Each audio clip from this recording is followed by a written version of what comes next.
Next, o banco digital que faz acontecer. Boa noite. Boa noite. 4 policiais militares foram condenados por envolvimento no assassinato de um engenheiro em São Paulo. Eles teriam forjado um confronto e mentido em depoimento. Nós denunciamos esse caso há 4 meses com exclusividade aqui no Jornal da Record. A repórter Thaís Furlan descobriu agora que, mesmo presos, os policiais recebem salário. A decisão da justiça revoltou a família da vítima. A condenação dos PMs da Força Tática deste batalhão de São Paulo foi na Justiça Militar.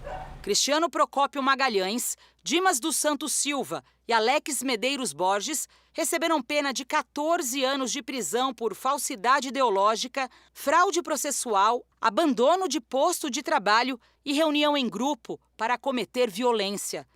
O Jornal da Record revelou a trama dos PMs para esconder o assassinato do engenheiro Vinícius de Oliveira. Ele foi morto em 11 de julho deste ano. Câmeras de segurança gravaram toda a farsa montada pelos policiais. A vítima dirigia este carro cinza e era perseguida pela viatura da Polícia Militar. O veículo parou no meio da rua e o motorista caiu ferido no chão. 2 PMs pegaram o engenheiro e o colocaram no banco traseiro. Outro policial assumiu a direção do carro de Vinícius, o que é proibido. Eles seguiram para uma rua sem saída e ali, com o engenheiro já morto, simularam um confronto. Segundo o Ministério Público, Vinícius foi baleado enquanto dirigia. O engenheiro teria tido um desentendimento de trânsito com um dos policiais. Em verdade, alegam a ocorrência de legítima defesa. A bala que vitimou, né, o civil entrou na região das costas. É uma situação de legítima defesa absolutamente inacreditável. O advogado de 3 dos PMs envolvidos nega o crime e vai recorrer das condenações. A defesa está confiante, ela espera conseguir demonstrar a legitimidade da ação dos 3 policiais, do Cristiano, do Dimas e do Alex, porque eles são inocentes, eles estavam defendendo a sociedade e se depararam com um criminoso. Antes do assassinato de Vinícius, os 3 policiais já haviam sido investigados pela suposta participação em crimes graves. Alex Medeiros foi indiciado 2 vezes por resistência seguida de morte. Cristiano Procópio e Dimas Silva foram investigados pelos artigos 205, 209 e 210 do Código Penal Militar, que representam homicídio e lesão corporal gravíssima. O 4º PM condenado pela Justiça Militar é Tiago da Silva. Foi indiciado apenas por fraude processual e pegou 2 anos de prisão. Ele é o motociclista que aparece nas imagens jogando areia no asfalto para apagar as manchas de sangue no local do crime. Além do processo aqui na Justiça Militar, os policiais Dimas, Cristiano e Alex vão a júri popular na Justiça Comum em fevereiro do ano que vem por homicídio triplamente qualificado. Eles aguardam o julgamento na prisão, mas acredite, continuam recebendo o salário normalmente. Nós tivemos acesso à liminar que devolveu os pagamentos a Dimas dos Santos Silva. A Polícia Militar havia suspendido os salários assim que ele foi preso, mas um juiz da Fazenda Pública anulou a decisão administrativa. Para os parentes da vítima, a decisão é equivocada. Vão lá, matam um cidadão de bem, como era ele, um engenheiro, trabalhador, vão preso e continuam recebendo salário como se fosse a coisa mais normal. E a família de luto, para sempre, né? Veja agora outros destaques do dia. Em Dubai, presidente Bolsonaro diz que tem pendências para acertar com o PL. E confirma que conversas com outros partidos continuam. A Câmara se prepara para votar nesta semana a desoneração da folha de pagamentos. Em Cuba, ditadura corta a internet e manifestantes são impedidos de sair de casa. E na série especial, a tecnologia consolida o Brasil como o maior produtor de café do mundo.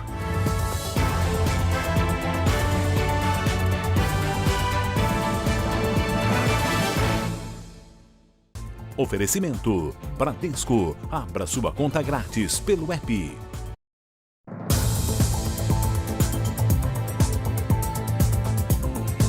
Roubos e furtos de carros voltaram a subir no estado de São Paulo. Em 9 meses, houve um aumento de 12% em relação ao ano passado. Aurélio é motorista de aplicativo. Ele tem um carro adaptado por causa de uma doença grave e do uso de medicamentos que comprometeram o crescimento. Eram pelo menos 30 corridas por dia. Acordava 8 horas, saía para trabalhar e voltava às 7 horas da noite, porque depois das 8, como a gente vê muito assalto, muita coisa, a gente fala, não, esse horário já não dá mais. Era pouco mais das 2 da tarde, no dia 17 de outubro desse ano. O Aurélio tinha acabado de fazer mais uma corrida, deixado os passageiros em casa, em Mauá, na Grande São Paulo. Ele fazia uma manobra na rua e por isso reduziu a velocidade do carro. Nesse momento, ele foi abordado por 2 criminosos armados. Ele não reagiu, desceu do veículo e os 2 homens saíram tranquilamente no carro adaptado. 16 prestação atrasada, fora... bem dizer, quase tudo, né? Câmeras instaladas em casas e vias públicas mostram como os criminosos agem, sem pressa e à luz do dia. Nesse vídeo, o homem tenta abrir o carro enquanto o comparsa observa do outro lado da rua. São apenas alguns segundos. Essa outra câmera, no bairro do Tatuapé, na zona leste de São Paulo, mostra os 2 homens tentando abrir o veículo sem pressa. Esse abre o capô e depois disfarça. Ainda fuma um cigarro, enquanto o outro dá cobertura. O carro era da diarista Eliette, sonho alcançado depois de vários meses de economia. É uma sensação muito ruim, porque a gente batalha muito, a gente acorda cedo.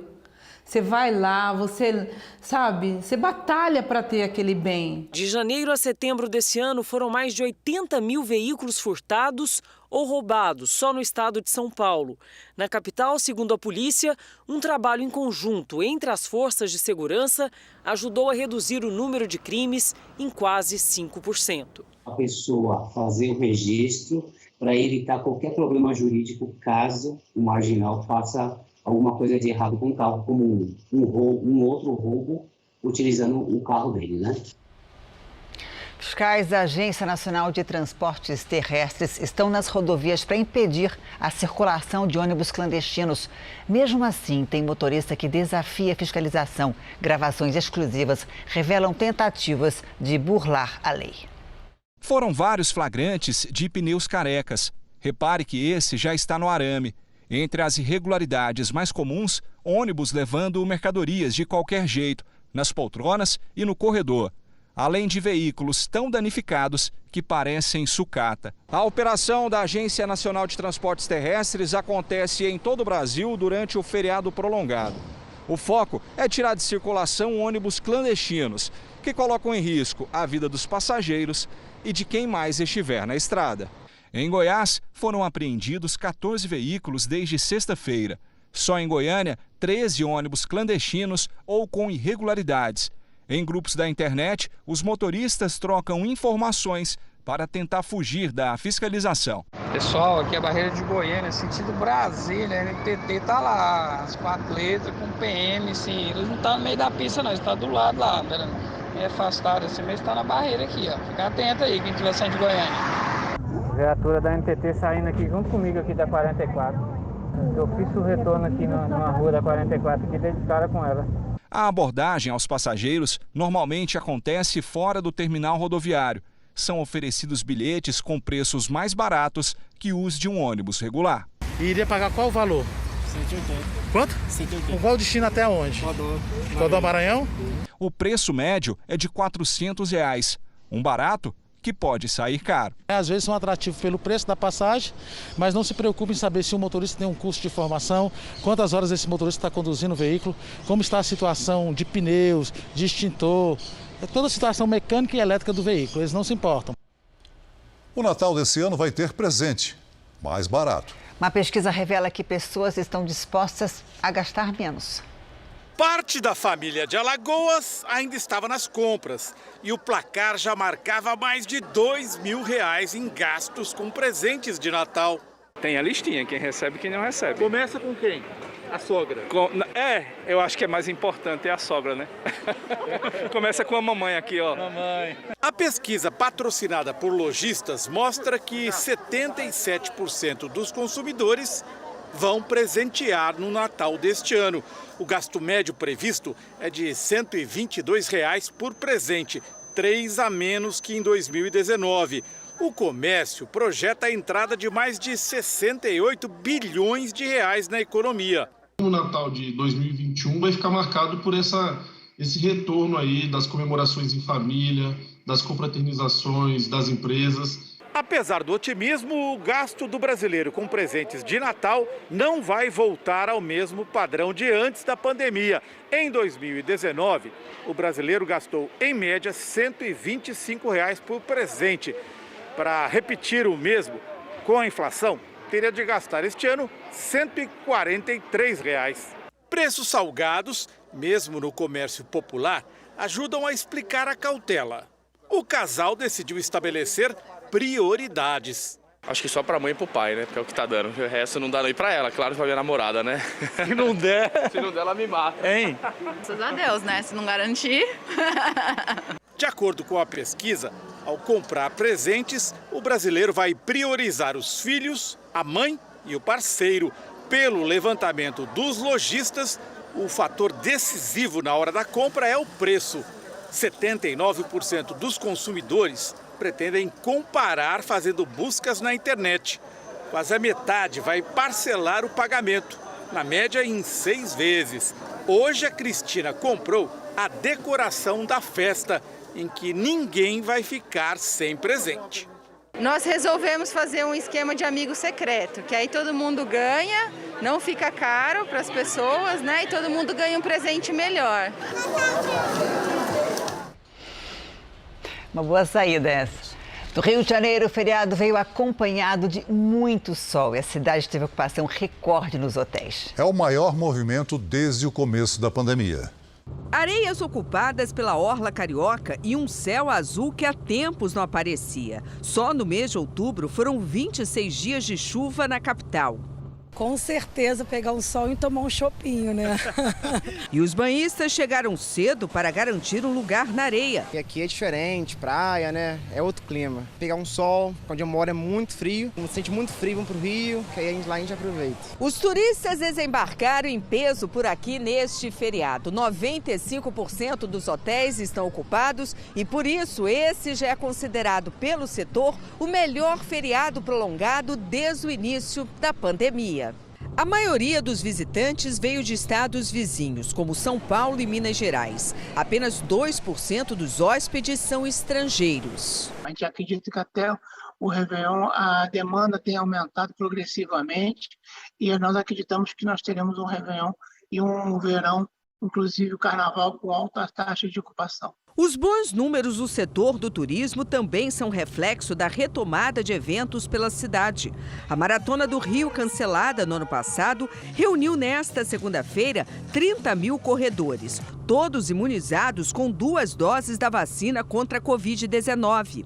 O Rio de Janeiro é lindo, né? E a energia dos cariocas e desse povo que vem de fora para nos contagiar, né, é muito boa, é indescritível realmente. O percurso, considerado um dos mais bonitos do mundo, inspirou até música. Larguei lá no Leblon, corri por quase toda a orla, vi tantas paisagens que ficaram na história. Viva o Rio de Janeiro! Veja a seguir, em Dubai, o presidente Bolsonaro diz que tem pendências a acertar com o PL e admite conversas com outros partidos. E na série especial, as fazendas que usam tecnologia para impulsionar o cultivo do café.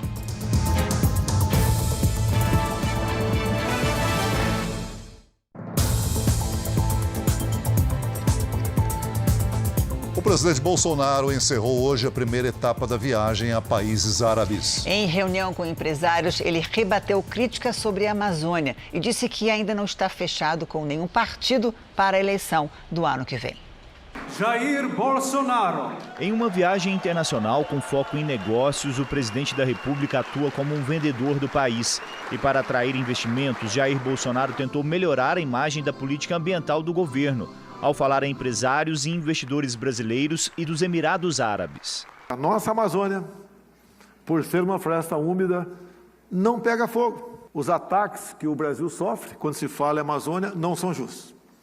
Lá, mais de 90% daquela área está preservada.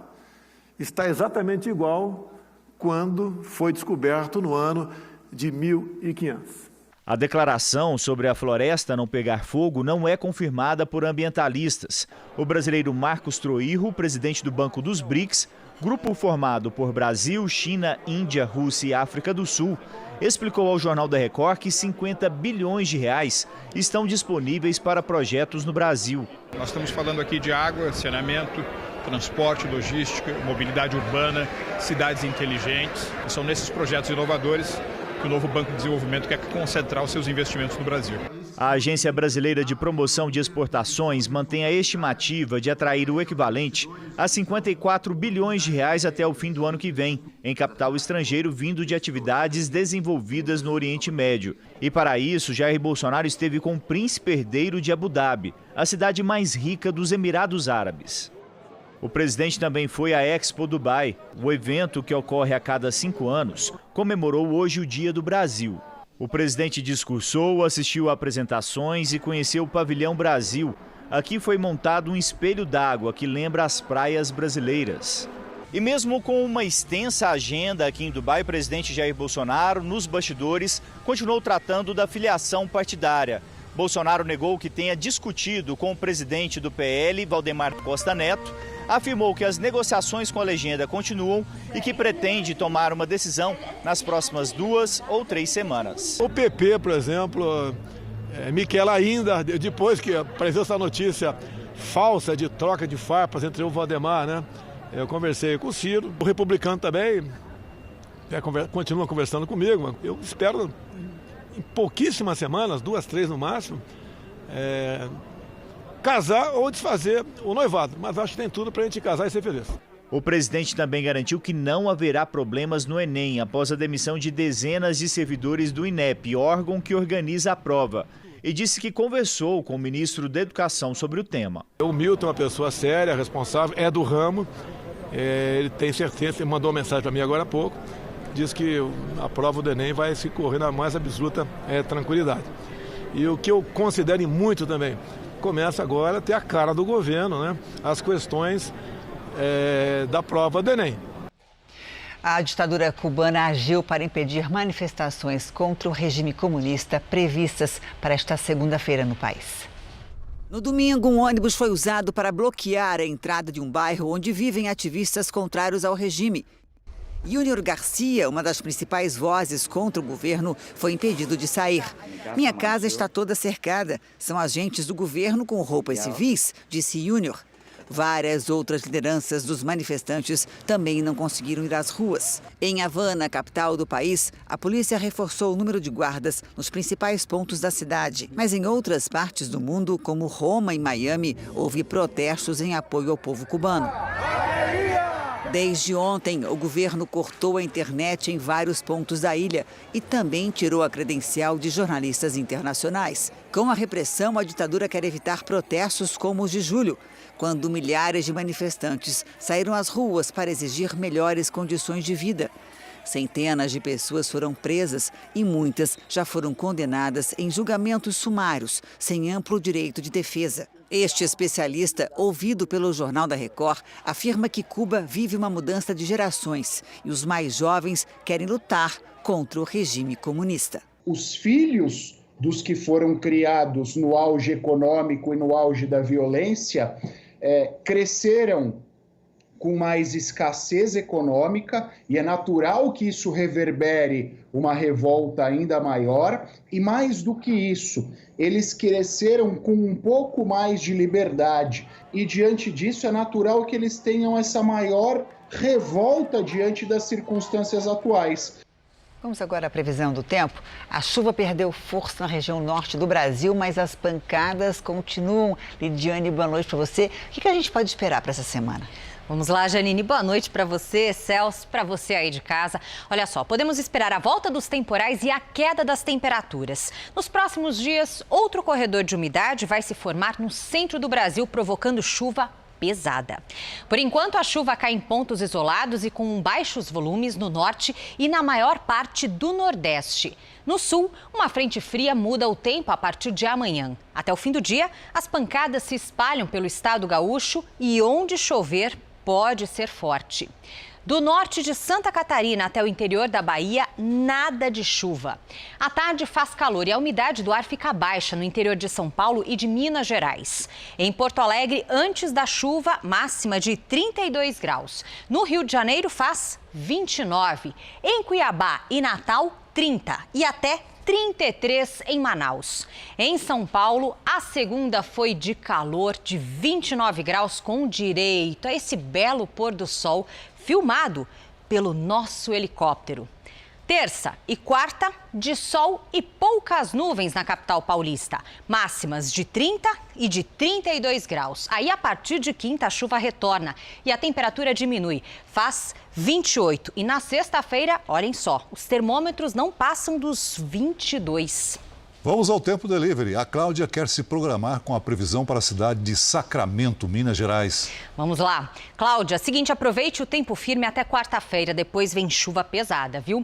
Nesta terça tarde faz 30 graus, na quarta 31 e na quinta tem pancadas de chuva à tarde com máxima de 29. Delivery para o Léo, de Teresina, Piauí. Léo, seguinte, as condições são as mesmas de hoje. Terça, quarta e quinta de tempo abafado, com sol entre nuvens e pancadas de chuva à tarde. Máximas de 36 e de 35 graus. Faça como eles e participe você também do Tempo Delivery pelas redes sociais. Basta mandar uma mensagem com a hashtag #VocêNoJR para aparecer aqui no nosso telão. Boa noite, gente. Obrigada, Lid. Boas férias. Até amanhã. Obrigada. É verdade, boas férias. Até a volta. Até a volta. A seguir, sistema de transferência Pix completa 1 ano com balanço positivo e ajustes para evitar o uso por parte de criminosos. E na série especial, produtores de café investem em tecnologia para aumentar a produtividade das exportações.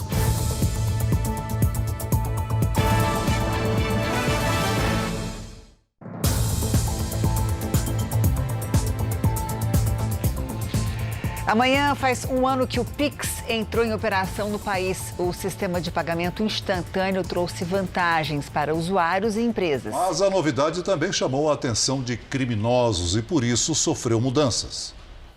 Nos encontros de família e com os amigos, a farofa da Delian virou tradição. A receita levou ao negócio próprio. A farofa artesanal já conquistou muitos clientes e, na hora de receber o pagamento, é quase sempre do mesmo jeito. E posso pagar com Pix? Posso pagar com Pix? E foi aumentando. Hoje, 90% das minhas vendas são através do Pix, o que facilita muito para mim, porque a venda já é uma venda à vista, né? E hoje eu uso pouquíssimo a maquininha. A facilidade e a rapidez das transações logo popularizaram o uso do Pix. Até o mês passado, foram quase 6 bilhões de transações. Segundo a Federação dos Bancos, mais de 100 milhões de brasileiros já utilizam a tecnologia, que também se tornou um recurso importante para as empresas. A maior parte dessas transações teriam sido feitas em dinheiro e em espécie, dinheiro vivo. O que significa dizer que o Pix ele passou a fazer parte do dia a dia das pessoas. O sistema de pagamentos instantâneos começou a funcionar em 16 de novembro do ano passado e viabilizou a transferência de dinheiro de forma segura em poucos segundos. Mas o alcance e o sucesso do Pix atraíram a atenção também de criminosos. O número de sequestros relâmpagos em São Paulo voltou a aumentar. A onda de crimes levou o Banco Central a adotar um limite noturno de R$1.000 para as operações pelo Pix, que também começou a ser usado por golpistas. Esta jovem foi vítima. Em uma rede social, ela encontrou o anúncio de um celular com preço bem abaixo do normal. Fez um Pix de R$740. Não recebeu o aparelho. Eu me sinto bem frustrada. Não vou mais confiar em ninguém. Não tem nem como mais. Esta advogada reforça que o Pix é uma operação instantânea. Depois de feita, não há como cancelar. Nesses casos, nós recomendamos nunca realizar transferências imediatas, né? Sempre entre em contato por ligação, né, com a pessoa que você conhece para confirmar. Os bombeiros confirmaram que as feridas no menino de 11 anos hoje, no litoral paulista, foram causadas por um tubarão. Mas, segundo eles, não foi uma mordida e sim um esbarrão. Só nos últimos 3 dias, já foram 3 ocorrências. Os banhistas se assustaram. O ataque foi nessa praia em Ilha Comprida, litoral sul paulista. Carlinhos, de 11 anos, estava com o irmão mais velho na água. Quando ele mordeu minha perna, eu levantei e eu vi meio que um negocinho assim prendendo, eu comecei a balançar para sair. Ele saiu. A bermuda dele ficou rasgada e ele levou 4 pontos na perna. Sempre quando o mar está assim um pouco sujo, sempre encosta peixes assim mesmo, né? A gente que é morador da ilha tem esse certo conhecimento. Eu nunca imaginava que poderia um cação assim atacar, entendeu? No domingo, outro susto, só que em Ubatuba, cidade que fica no norte do litoral paulista. Uma turista de 79 anos que estava no mar foi socorrida pelos bombeiros com um ferimento na perna. Depois de passar por atendimento no hospital, a mulher foi liberada. Nós demos os primeiros socorros, enfaixamos, estancamos a hemorragia e conduzimos para o pronto-socorro. No início desse mês, também em Ubatuba, biólogos chegaram à conclusão que o ferimento na perna desse turista francês foi provocado por um tubarão. A cidade não registrava ataques desses animais havia 30 anos. Segundo esse biólogo, cerca de 40 espécies de tubarão frequentam o litoral do Sudeste. A maioria se aproxima da costa nessa época do ano para se reproduzir. Mas ataques na região são raros. O tubarão ele nunca vai predar animais maiores que eles. E nós, humanos, somos maiores do que a maior parte dos tubarões que a gente pode encontrar aqui. Então, não existe razão para eles atacarem. Foram enterradas hoje 5 das 6 vítimas que morreram num acidente de ônibus no fim de semana. 7 pessoas ainda estão internadas. O sepultamento foi acompanhado por parentes e amigos. A 6ª vítima foi enterrada ontem. O ônibus saiu de São Paulo com destino a Paraty, no Rio de Janeiro, com 66 passageiros e seguia pela rodovia Oswaldo Cruz, quando tombou. O motorista teria perdido o controle ao tentar desviar de um carro. Esse rapaz que estava no ônibus disse que o motorista não teve culpa no acidente e que foi agredido quando socorria as vítimas. Ele não tem culpa de nada, entendeu? E se a gente soubesse que ia acontecer, ninguém teria ido. Ele estava tentando tirar as pessoas e tinha umas pessoas lá que não se machucaram, mas parentes dele se machucaram, puxaram ele, agrediram ele, jogaram ele no chão. O ônibus estava com a documentação em dia, mas, segundo a Agência Nacional de Transportes Terrestres, não tinha licença para fazer viagens interestaduais. O acidente é investigado pela Delegacia de Polícia de São Luís do Paraitinga. Pela primeira vez, o Brasil ultrapassa os Estados Unidos no percentual da população vacinada com o esquema completo. Segundo a Universidade de Oxford, o Brasil registra 59,7% de vacinados e os Estados Unidos 57,5%. E o hospital referência no tratamento da Covid no Rio de Janeiro zerou o número de leitos ocupados. O último paciente recebeu alta hoje. Quase 2 anos depois. E o momento tão esperado chegou. Seu Adelino Gomes Silva Filho, de 70 anos, foi o último paciente do hospital referência em Covid-19 no Rio a receber alta. Eu consegui sobreviver, eu estou indo embora. É a primeira vez desde o início da pandemia que a unidade zera o número de internados com a doença. Um ambulatório será inaugurado para o tratamento de pacientes com sequelas da Covid-19. Para os especialistas, a diminuição do número de leitos ocupados tem relação direta com a vacinação. Na cidade do Rio, 75% dos moradores já receberam as 2 doses da vacina. Hoje são 38 pacientes internados. Outras capitais também registraram queda na internação de pacientes em UTI. Em Belo Horizonte, são 87 internados. Já em Manaus, 56. Em Salvador, 36 internados. Já em todo o Paraná, 129 pessoas ocupam leitos de terapia intensiva. E, pela primeira vez, o estado não registrou mortes pela Covid em 24 horas. A vacinação ela não é uma escolha individual. A vacinação ela é um processo coletivo, que envolve não só a solidariedade para com os outros, mas ela é, sobretudo, um movimento coletivo, um movimento para a população de uma maneira geral. Tem que vacinar. Isso é muito importante. O ministro da Economia, Paulo Guedes, teria omitido do governo que a filha dele continuou na direção da empresa que ele mantém no paraíso fiscal, mesmo depois de assumir o cargo no governo. A afirmação é de um deputado federal da Comissão de Fiscalização Financeira e Controle da Câmara. O deputado federal Elias Vaz, do PSB de Goiás, decidiu levar o caso ao conhecimento do Ministério Público.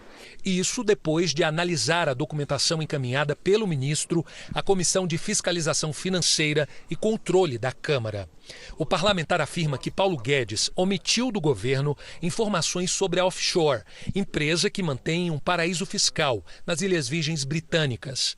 A empresa foi aberta em 2014 com um investimento de 9,55 milhões de dólares, o equivalente a 23 milhões de reais na época. Nós constatamos um fato muito grave, né?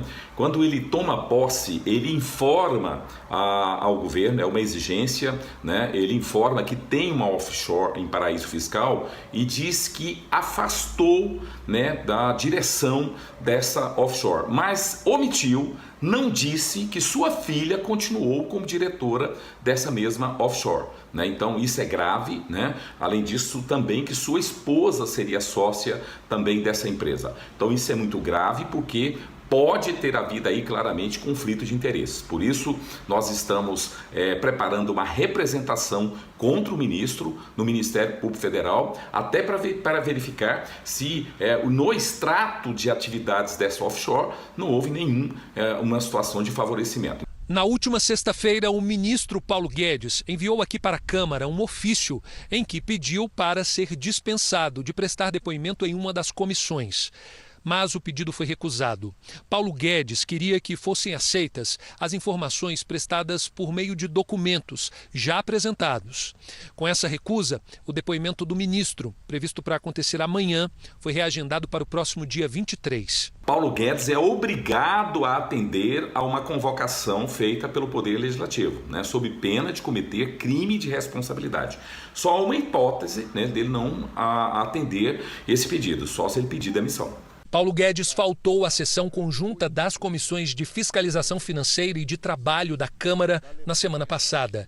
Segundo documentos que chegaram à Câmara dos Deputados, hoje o patrimônio da offshore do ministro equivale a quase 53 milhões de reais. Somente com a desvalorização do real frente ao dólar, a empresa lucrou, apenas no período em que Guedes é ministro, quase 16 milhões de reais. Mesmo que todas as formalidades legais tenham sido cumpridas conforme a legislação brasileira, há possivelmente um conflito de interesses, porque decisões que essas autoridades tomam afetam os ativos das empresas que eles criaram, ainda que hoje estejam afastados no exterior. Então, o Congresso precisa atuar, talvez, sob duas óticas. Em primeiro lugar, para checar se todas as formalidades foram de fato cumpridas. Em segundo lugar, para cogitar, inclusive, a necessidade de uma eventual alteração na legislação para que fatos como esse, suscitando essa possibilidade de conflito de interesses, não volte a acontecer. Os advogados de Paulo Guedes disseram que esse fato já é de conhecimento dos órgãos públicos e que não houve qualquer omissão por parte do ministro. Destacam ainda que o fato da filha do ministro ter continuado nos quadros da empresa se deve a questões meramente burocráticas. O projeto que desonera por mais 2 anos a folha de pagamento dos setores que mais empregam no país deve ser votado na Câmara nesta semana. A medida é essencial para manter empregos e estimular contratações. O presidente da Câmara, Arthur Lira, quer que o texto avance. O presidente Bolsonaro defende a prorrogação da desoneração por mais 2 anos. A proposta deve ser votada na Comissão de Constituição e Justiça da Câmara na próxima quarta-feira. Felizmente, a reforma tributária ainda não foi aprovada, não houve essa desoneração da folha, então é preciso ainda fazer esse tipo de medida para possibilitar aí a manutenção de empregos, para ajudar quem investe no país. A proposta de emenda constitucional prorroga a desoneração da folha de 17 setores que empregam mais de 6 milhões de trabalhadores. Pela medida, as empresas podem optar pelo desconto de até 4,5% sobre a receita bruta, em vez de pagar 20% sobre a folha de pagamento. O projeto inclui as áreas de construção civil, couro, calçados, comunicação, indústria têxtil, fabricação de veículos, proteína animal, máquinas e equipamentos, tecnologia da informação, transporte e call centers. No Brasil, 14 milhões de pessoas se encontram desempregadas. E nós não podemos aumentar ainda mais esse contingente com mais 1 milhão de demissões no nosso setor, se não houver a prorrogação da desoneração. No Senado, a preocupação imediata é com a PEC dos precatórios, já aprovada em 2 turnos na Câmara. Precatórios são dívidas da União reconhecidas pela Justiça sem possibilidade de recurso. A aprovação da proposta limita o pagamento dos precatórios e, com isso, abre um crédito de 96,1 bilhões de reais. Desse total, 50 bilhões seriam destinados ao Auxílio Brasil, que substitui o Bolsa Família. Quantia suficiente para ampliar o benefício para R$ 400 a 17 milhões de famílias. O presidente do Senado, Rodrigo Pacheco, está em Portugal e falou sobre o assunto. É preciso ter um quórum qualificado de aprovação em 2 turnos, mas o objetivo maior é esse, é dar solução à questão dos precatórios para que possam ser pagos dentro do teto de gastos públicos, inclusive do teto de precatórios, e que eu considero muito inovador é a possibilidade de diversos negócios jurídicos capazes de esgotar a dívida de precatórios, inclusive, especialmente, o pagamento de dívidas fiscais. Em viagem ao Oriente Médio, o presidente Jair Bolsonaro disse que a PEC dos precatórios vai garantir a ajuda aos mais necessitados, além de equilibrar o orçamento. Bolsonaro defendeu ajustes para não romper o teto de gastos. Nós tínhamos previsto pagar em torno de 30 bilhões no ano que vem, passou para quase 90. Essa diferença tem que entrar no teto. Se entrar no teto, a gente para o Brasil. E nós não queremos romper o teto. Nós propusemos ao Congresso e a Câmara deu sinal verde para parcelar mais da metade disso aí. O presidente da Câmara, Arthur Lira, defendeu um regime de governo em que o parlamento ganha força em relação ao presidente da República. Seria o semipresidencialismo. A declaração foi num fórum jurídico em Portugal. Além de Lira, participam do evento o presidente do Senado, Rodrigo Pacheco, e o ministro do Supremo Tribunal Federal, Gilmar Mendes. Na abertura, o presidente do Senado, Rodrigo Pacheco, criticou a condução da pandemia no Brasil. O Brasil sofreu muito com a crise sanitária. Houve diversos erros que são evidentemente apontados e reconhecidos, talvez não por todos, mas pela maioria dos brasileiros, de que houve naturalmente erros no enfrentamento a algo desconhecido, a uma dificuldade enorme que era o enfrentamento à pandemia. Pacheco é cotado para disputar a eleição presidencial no ano que vem. Já o presidente da Câmara, Arthur Lira, defendeu o semipresidencialismo para evitar futuras crises.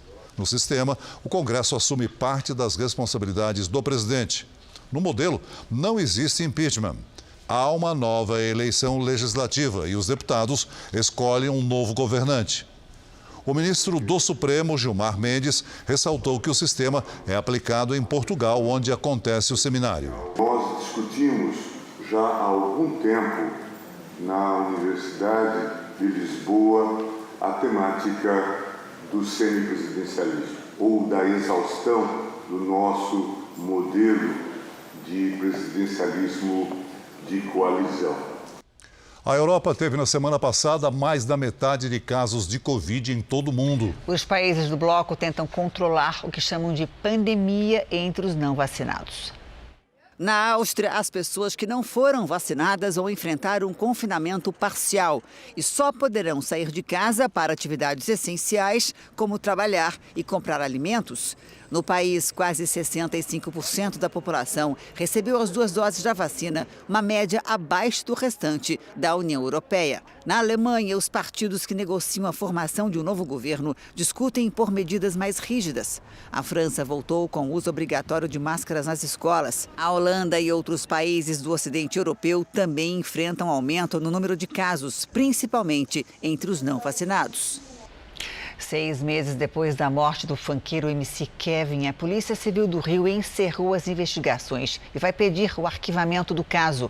Para o delegado, o funkeiro sofreu uma queda acidental da varanda e não há indícios de brigas, ações violentas e crime. A morte do cantor foi, nas palavras dele, um caso trágico e atípico. MC Kevin morreu em maio aos 23 anos, ao cair do 5º andar de um hotel no Rio de Janeiro. O incêndio, que já dura uma semana, está destruindo uma grande área de floresta no Rio Grande do Sul. As chamas já destruíram uma área de 100 hectares no município de Mostardas, no litoral gaúcho. O primeiro foco de incêndio começou na terça passada em uma floresta de pinos. A área é de difícil acesso. Mas a princípio está bem ruim de chegar lá, segundo informação dos bombeiros ali da Irani. A fumaça pode ser vista a 5 quilômetros de distância. Segundo a Divisão de Operações Aéreas da Polícia Civil, equipes estão retirando água de lagoas próximas para lançar de helicópteros sobre o fogo. O esforço agora é para evitar que as chamas se alastrem, atingindo propriedades nos arredores. Moradores da região foram colocados em alerta para uma possível retirada às pressas. Um levantamento fotográfico e de georreferenciamento está mapeando a extensão afetada e os danos ambientais. A área de queimada fica perto de uma rodovia, mas ainda não afetou o trânsito. A expectativa é que a chuva prevista para os próximos dias ajude a combater o incêndio. Uma equipe que está lá, tanto de bombeiro quanto brigadistas, lá, fazendo aceros com maquinário, fazendo o combate direto lá, braçal lá com abafadores, bomba costal ali, e torcer que venha essa chuva logo, né?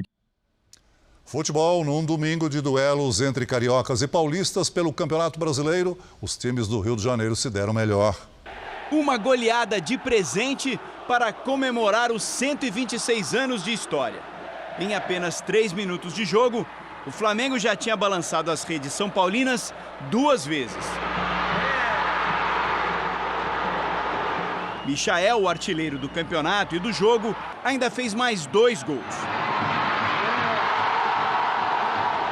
O resultado deixou o rubro-negro na vice-liderança do Campeonato Brasileiro com 60 pontos. Flamengo na veia, vamos que vamos. Dia 27 só vai da gente. Já o tricolor paulista precisa reagir. O time está a apenas 2 pontos de entrar na zona de rebaixamento. O São Paulo não está ganhando nem em casa nem fora, então a chance de cair é grande. O próximo adversário do São Paulo será o Palmeiras, que perdeu para o Fluminense. Dudu abriu o placar num belo chute de fora da área. Mas o time carioca virou o jogo com 2 gols do meio-campista Iago. O Palmeiras está em 3º lugar na tabela e mais preocupado com a final da Libertadores, daqui a 12 dias. Com o ataque que o Palmeiras tem, se pegar uma bola, 2 bolas, eles matam o jogo. O Fluminense também tem na mira a Libertadores, mas a do ano que vem. O time busca melhorar a classificação e quer ganhar o próximo jogo contra o Juventude. Nós precisamos sim uma sequência de vitórias, né? Então tenho certeza que a gente vai muito confiante para que a gente possa conquistar também o resultado lá em Caxias. O feriado prolongado também foi de alegria para outra torcida carioca. O Botafogo garantiu o acesso à elite do futebol brasileiro ao ganhar do Operário do Paraná aqui no Engenhão. Agora o Glorioso, que lidera o campeonato, precisa de mais 2 jogos para confirmar o título da Série B. A torcida do Botafogo fez festa e incentivou o time como pôde. Primeiro veio o susto com o Fabiano, que abriu o placar para o Operário. Depois, saiu um empate com a cabeçada certeira de Pedro Castro. E Rafael Navarro marcou o gol da virada, para a alegria dos alvinegros. Botafogo na Série A e a gente vai ser campeão, se Deus quiser. Os outros times de São Paulo tiveram resultados melhores no Campeonato Brasileiro. O próximo desafio do Corinthians é o Flamengo no Maracanã, um clássico entre as 2 maiores torcidas do Brasil. Após um período turbulento com cobranças da torcida, o time reagiu. A recuperação coincide com a volta da torcida ao estádio. Nos últimos 5 jogos disputados aqui foram 5 vitórias, o bastante para sonhar com uma vaga direta na Libertadores do ano que vem. Nosso estádio cheio é um estádio importante, um estádio que pressiona, um estádio que incomoda o adversário, um estádio que gera uma atmosfera muito positiva. A última vitória veio sábado, 3-2 sobre o Cuiabá. O Corinthians ocupa agora o 5º lugar no campeonato, 2 pontos atrás do 4º colocado, o Bragantino, que venceu o Fortaleza também no sábado por 3-0. Já o Santos vem de um empate sem gols com o Atlético Goianiense. E assim como o São Paulo, briga para não cair à Série B. O time está a apenas 3 pontos da zona do rebaixamento. Faltam 7 rodadas e atualmente Grêmio, Sport e Juventude fazem companhia à já rebaixada Chapecoense.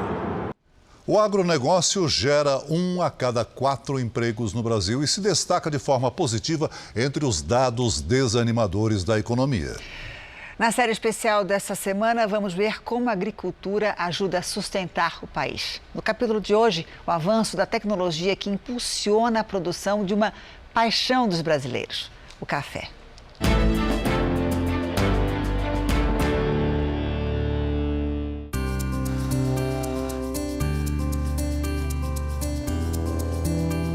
Ele é tão importante na vida do brasileiro que empresta o nome à primeira refeição do dia.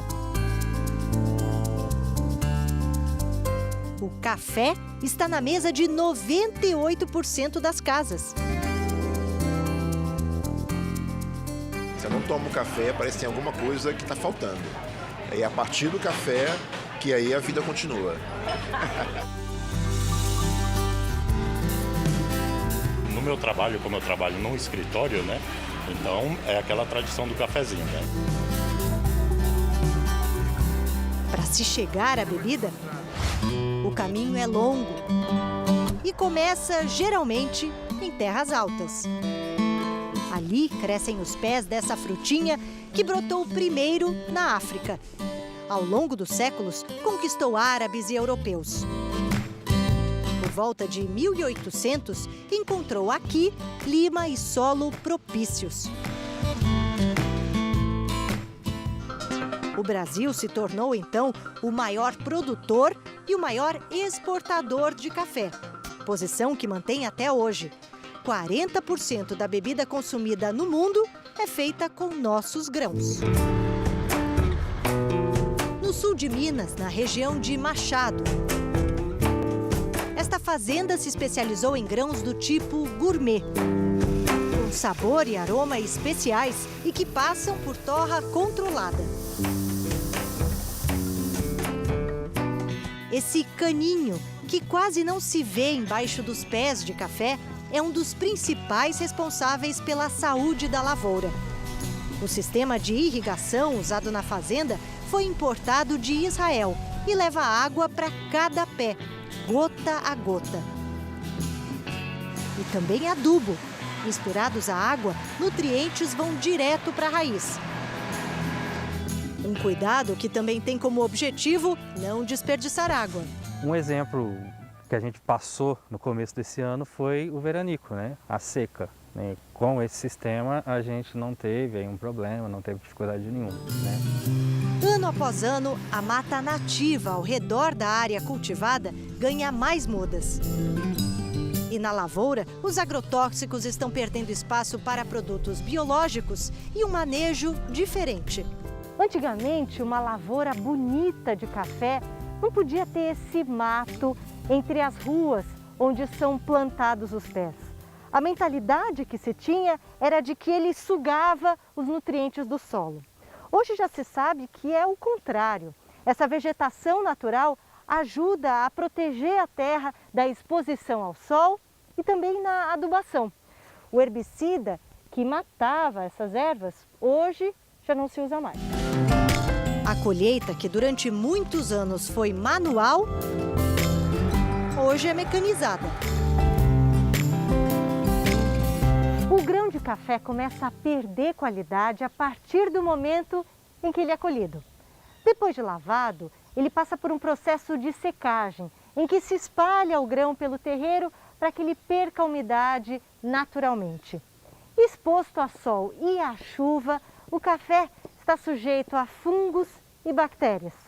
É aí que entra a tecnologia. Máquinas reduzem o tempo de secagem, o risco de doenças e a perda de qualidade.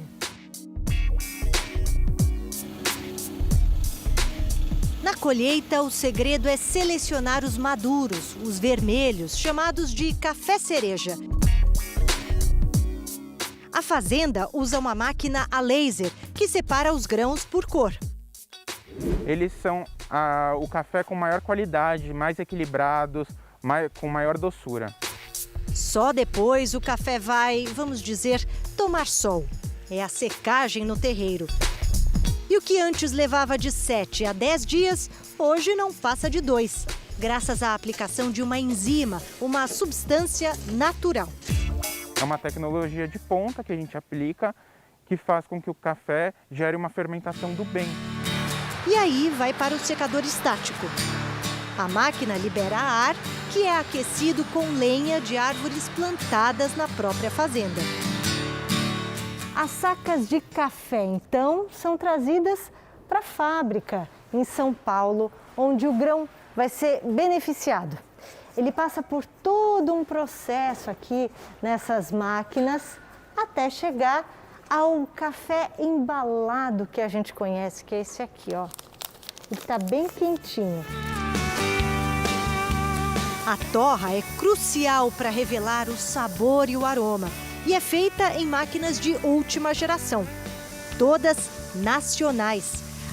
Aliás, no processo inteiro, da colheita, passando por seleção e secagem até a torrefação e moagem, todos os equipamentos são brasileiros.